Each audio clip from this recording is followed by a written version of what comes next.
Hey, Conor here at Neversink farm, and I trim my plants, to 1 liter. I trellis them up a string. One thing I do is I trim the leaves off as the plant grows.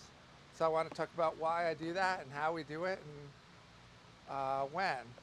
These plants just keep getting lowered throughout the season, right? So you can see they're, kind of strung along the bottom here.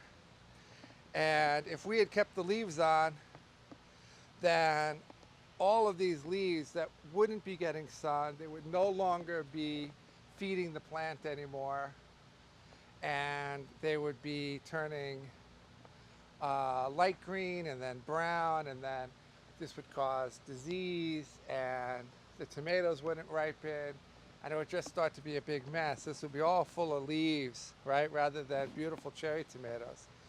So as we harvest and as we lower, trimming off the leaves close to the stem, right? You want to do it nice and close, and I do it right about to this height, right? So it's not dependent on where the fruiting spur or anything like this is. I do it just based on how high it is, right? So you can see there's still fruit, all the way down. So I'm doing it to where it makes it easier to harvest, where the sun is stopping, just now filtering through, so the leaves are not really working anymore, and kind of up to where they're just starting to ripen, right? That's usually the spot. But that's not always true, because you have some plants that will start ripening up high. So I don't use the ripening method, like where they're ripening. I'm going to use about like a height, right? So if you can see, I just put a stick at the end, right? And I'll tell someone, right there, that height, you're going to be chopping them all off.